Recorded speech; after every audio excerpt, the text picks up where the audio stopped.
Think about it. Every hiring decision is a choice that can make or break a team, a culture, and even an entire company. So how do we make the right choice? Hi, I'm Dr. Mickey, and welcome to Inside the Mind of Hiring. Here we'll uncover the psychology and strategy behind effective hiring. Because the right fit isn't just about skill or experience. It's about understanding people, their motivations, their strengths, and the shadows of their shortcomings. Together, we'll tackle the tough questions. How do we look beyond bias? How do we find the qualities that make people not just qualified hires, but the right hires? This is about identifying leaders who drive success, lift morale, and actualize a company's vision. Inside the Mind of Hiring starts now. Well, hello, everyone. This is Dr. Mickey Fineberg, or Dr. Mickey, and this is I'm with Dr. Pat today, who's my host, our host, and I'm going to kick this show off. I'm going to kick it real long, actually. So our show is called Inside the Mind of Hiring, or maybe even broader, even more broadly, Inside the Mind of Business. And I think our topic today has to do with maybe a little bit more of the broader topic.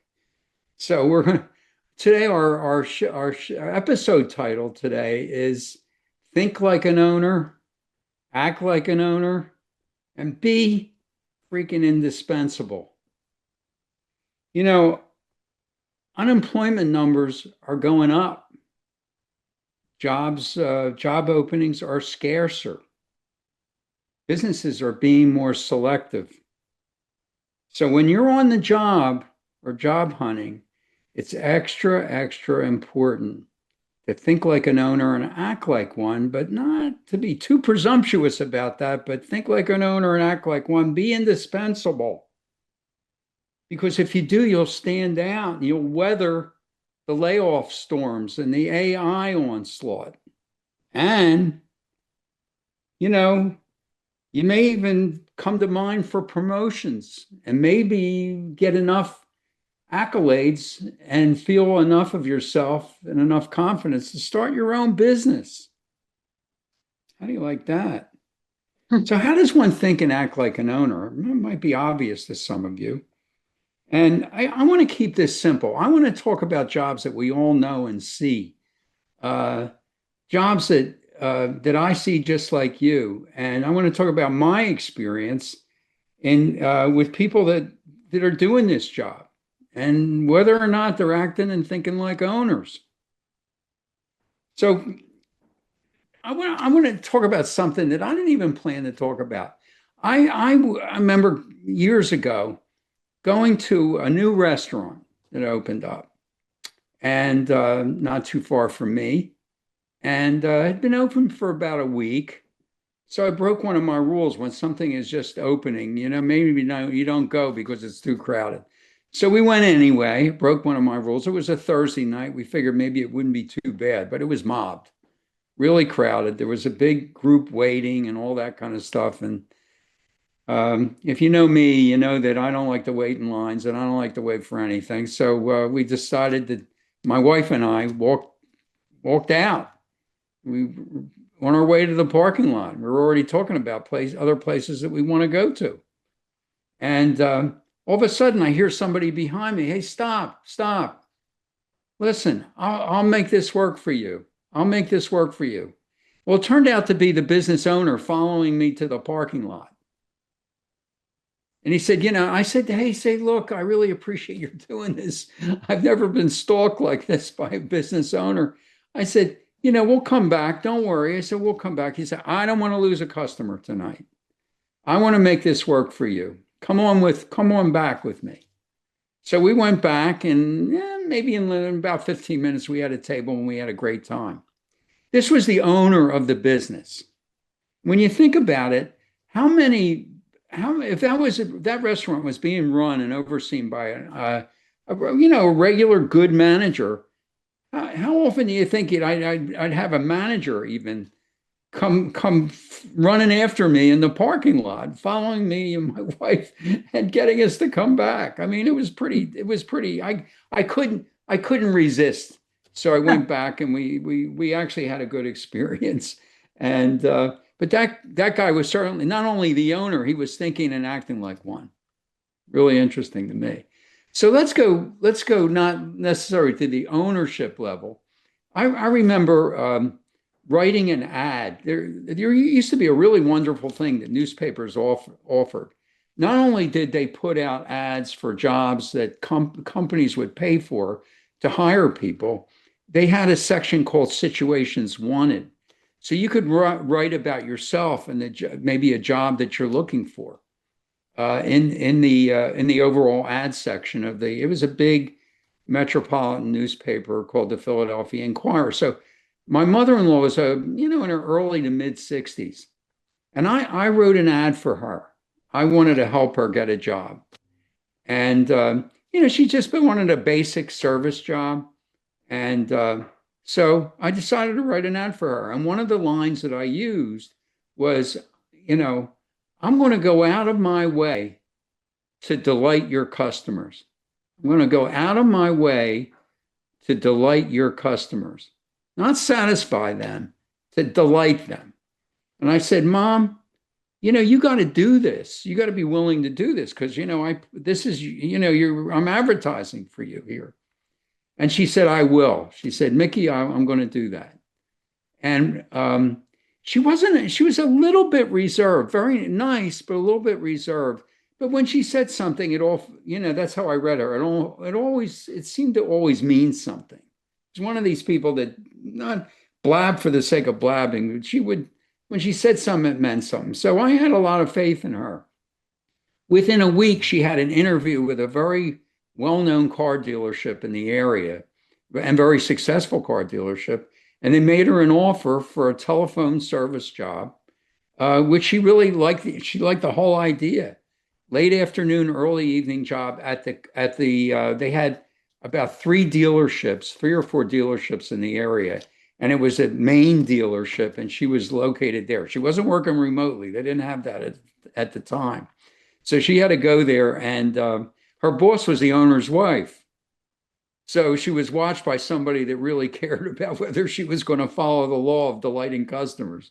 And she did, and she was there maybe about 4 years and did a great job. And she left on her own accord. She wasn't asked to leave. She left when she was ready to retire full time. And I was very proud of her. And she did the job. She delighted customers and did very well. And so I have another story. It was like I put the label on. It was almost like the Wizard of Oz. When you put the label on somebody, like they have courage, they got to live it, and she lived it. So I was proud of her. So another experience I have is very interesting.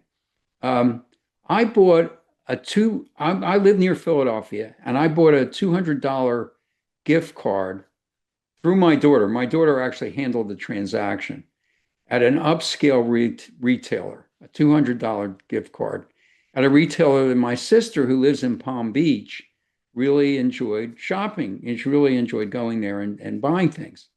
So I bought a $200 gift card for her. And stupidly, I sent the physical card via UPS. And I'm saying stupidly because the card never got to her, never got to my sister. And I was very frustrated. It was about a couple of weeks. I was following up and doing all this kind of stuff. So at the UPS store, they told me I could make a claim for the card. I'm not for the card, for the shipping, which I did. And they said, I don't think you're not going to get your $200 back for the gift card, but you. So I made the claim for shipping, and I got my $40 back for that. Then I called customer service. There was a corporate. I mean, this retailer has a good number of stores all over the area, and they have a store in Florida. They have a store here in King of Prussia, as I was implying before. And the corporate service center, the people there said they could not cancel the card and send a new one. They couldn't do that. So my daughter, not to be, my daughter's pretty persistent. Did the transaction. So she went to the store and didn't encounter the store manager, but she did talk to the regional manager who happened to be there that day. Now, the regional manager has several stores reporting to her, okay, include not just the one in King of Prussia, other stores. So you would think that person would be in a position of clout and would be able to help us. Well, she said that she couldn't. She couldn't cancel the card and issue a new card to my sister. Okay, so I was about ready to give up. So my sister, who's a regular customer at this store, decided to call the store in King of Prussia and see what she could do. Well, she got a hold of the store manager there. So the store manager said, "Have your brother give me a call. Let me see what I can do." So I called her. She was nice. She was receptive, took the information down. She said, "Let me see what I can get done here." 3 hours later, that day, she said she canceled the card and issued a new card to my sister. And it was done successfully. We're all happy. She was a hero. She took Mm. ownership of my problem. So what did I do? I'm a little bit of a squawker. So I'm on LinkedIn, and I found out that the CEO of this company is on LinkedIn as well. Okay. So I wrote him a letter and I told him about my wonderful ordeal and experience with the store manager who was our hero because she took ownership of our problem and solved the problem. And, but I also didn't exclude the people that didn't lift a finger to help me. And I called the service group there and I called the regional manager. The regional manager, I called them turkeys because they didn't lift a finger to help us. Well, the CEO did get back to me and thank me for the feedback. And the store manager seemed very delighted with the fact she went out of her way to call me to acknowledge and appreciate that I wrote to the CEO. Okay. So another example of somebody taking ownership of a problem that other people wouldn't do. Other people wouldn't do. I mean, I see that you see this all the time, Pat, Dr. Yeah. Pat. Yeah. Our listeners see this all, and our viewers see this all the time, and I see this all the time. And I really admire the people that can step up and will step up. So I'll tell you a simple example. I have a regular supermarket I go to, just like all of you, and now you have to bring your own bags. So there's an Yes. implication of when you bring your own bags, there's an implication of that you're not only bring your bags, but you're going to load them up too at the checkout counter. The cashier, and I think there's a lot of cashiers that have that sort of assumption that you're taking your bags out. We're not providing the bag and loading them up for you or helping you bag your groceries. You're doing it. But still, there's a lot of, there's relatively few, but they do exist in the market that I go to that willingly and spontaneously and take the initiative to help you bag your groceries, even though you're taking your bags and opening it up. They'll take the bag, put it in where they can, a spot where they can put it and help you load your groceries. And then after that, they give you a little survey, okay, a little survey that you can respond to your experience. So when they help me, so they're taking ownership of their job. When they help us without being asked, bag our groceries, in my view, they're taking ownership of their role in that store. And they got that area that they're working in. They own that area and they want you to have a good experience. And that's what they're trying to do. So I respond to those surveys and I go out of my way to give them, there's a Jewish word for acknowledgement or recognition. It's called kuvit. And I give Yeah. them plenty of kuvit, those people that help me that way and take initiative that way. The people that don't, I don't say anything. My wife doesn't say anything. And we go home and we don't respond to the survey. We just don't. Recently, my wife asked a cashier to help, and the cashier, he did help. But it's really great when they take initiative. It's the same thing when you go to a supermarket and I spoke to, I ask an employee, where's a certain product that I forget or maybe can't find. If they just give me the aisle, that's like what everybody does. But the people that escort you, sometimes it's the policy of the store, but sometimes it's not. And the people that escort you stand out to me as people that are taking ownership of their jobs and really trying to create a good experience for you.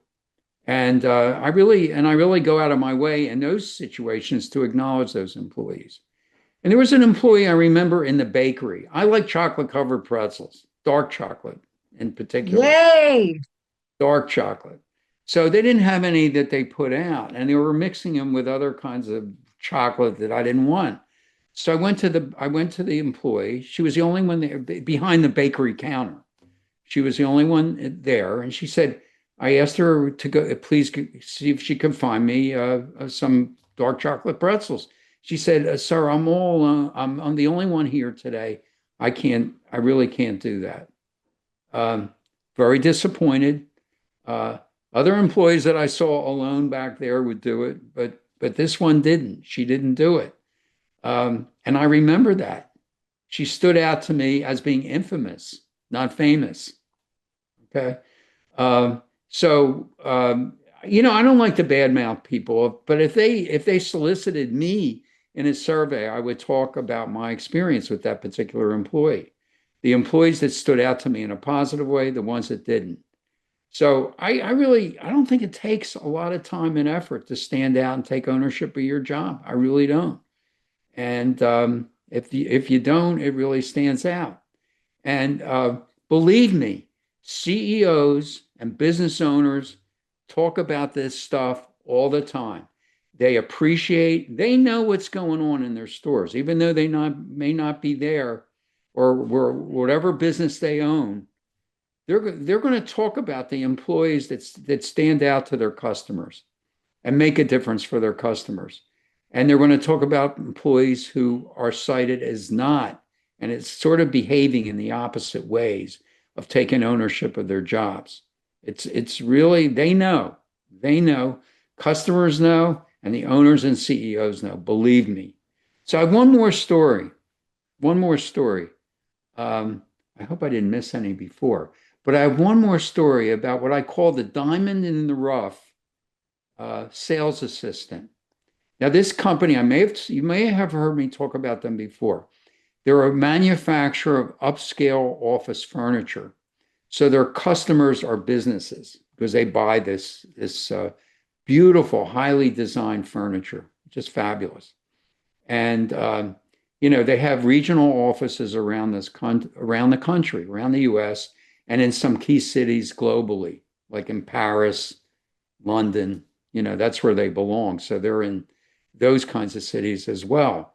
And so I'm going to talk about someone that started out as a sales assistant in Atlanta, which was a key region for them, Atlanta, Georgia.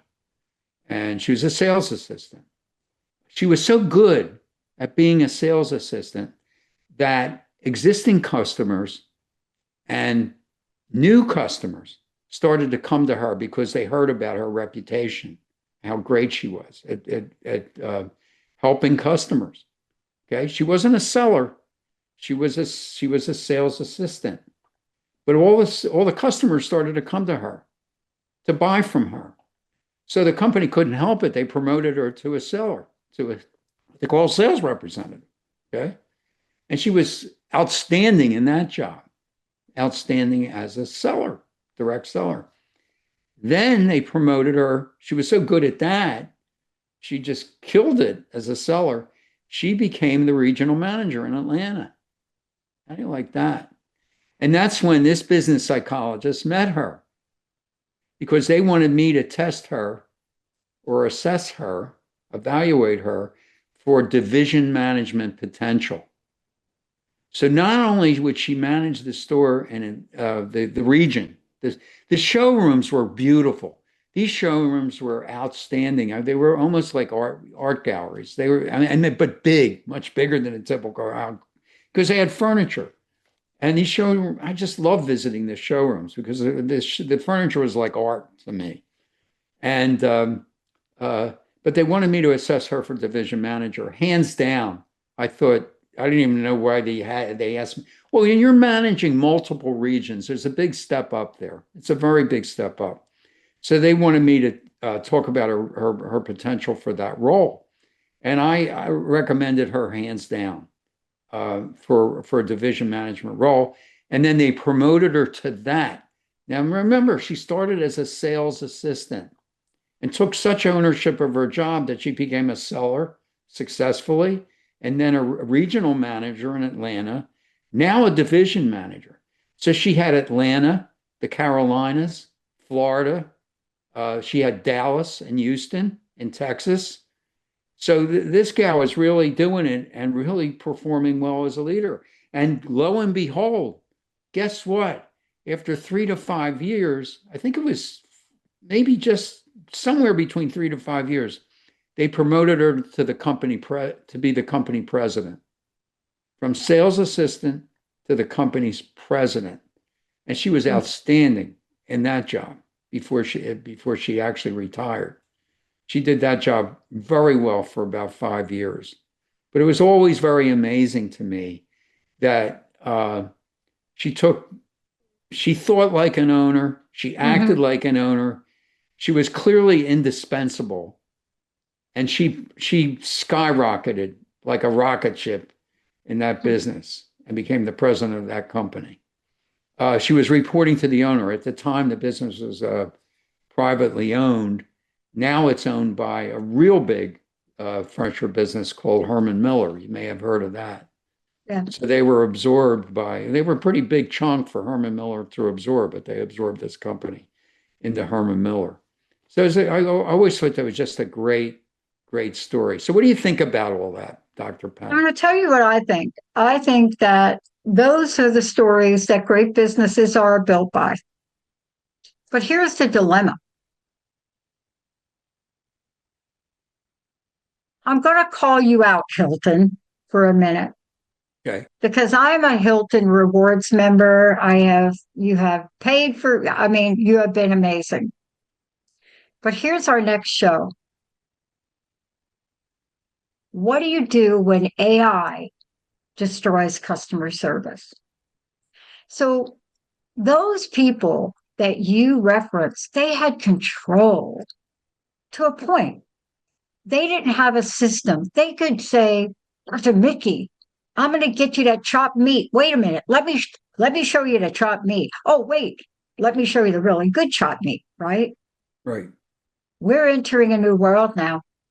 And in 2 days, I've had the worst customer service experience of a lifetime when I could not even reach. I had a hotel room at the Hilton down at the airport, made the reservation. We were late. Right. And I told them we'd be late. I'm in the car with the Uber, and I am dialing every number on the planet.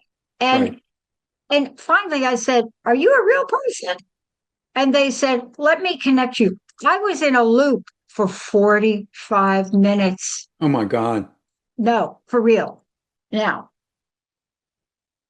this is it. My drugstore. I left from Mill Creek, CVS.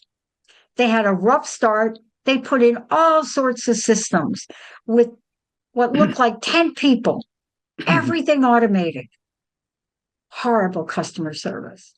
Their rating went, when they were Rite Aid, from like a 4.5. They're now like at a 2.1, and they don't get it. Right. See, what you and I are, and then on the flip side of that, I flew Alaska Airlines, and I will tell you, you don't need to live in Alaska to fly Alaska Airlines. We were a 2-hour delay. They were so great. They were courteous. And when we got on the plane, because we needed some assistance, they were the best because they were in person. They could make decisions. Right. So, Dr. Mickey, what happens in the world when we take decision-making away from real people? Because what you shared are the qualities of us as humanity. Right. The difference between go to aisle 5 versus let me go to aisle 5 with you because I want to make sure that what's there is what you really want. Exactly. That's what you shared. I'm so glad you did this today because businesses need to understand that if they don't have their staff act like owners, they will be out of business. I really believe that. I had a really, well, what I feel was a relatively good, adept AI person on the phone, you know, robo person. She happened to be a female AI robo. Well, let's save this for our next show. Yeah. Let's She save this wasn't, conversation. turns out she couldn't cut it. She just couldn't cut it. Let's And by save the this for way, our next show because okay, we I got to will. run. We got to run. AI, by the way, AI is number 6, not number 1 or 2 or 3 or 4 or 5. It's number 6 in the factors that are creating this job tightness right now. Yeah. Okay. It's Yeah. number 6. Yeah. So So let me give you a don't. number one solution, AI folks. You better loosen up and get a few human beings in there because if I can't call my Hilton hotel by dialing the number you gave me to dial to the direct hotel, something's not right. Yeah, Paris, get in there and fix Hilton. Thank yeah, you, Dr. Mickey. We you got to got it. run. Thank you, Okay. everybody. Happy holidays. And thank you for Take those care. beautiful stories to remind us that business is about humanity. Yeah, Thank you, Dr. Mickey. it sure as hell is. Thank you, Yeah. Pat. Take care. Let's take a short break, everybody. We'll be right back.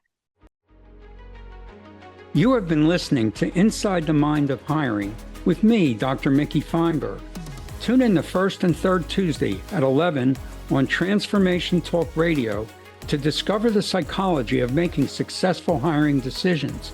In each episode, hiring managers and HR pros will learn how to leverage assessments and other key screening sources and avoid common pitfalls. Job seekers will gain insight into successfully presenting themselves. For more information on assessing people for mission-critical jobs and on career assessment and coaching, visit deltaconsultants.com and my LinkedIn profile. If you'd like to write me personally, it's Mickey, Mickey, @deltaconsultants.com.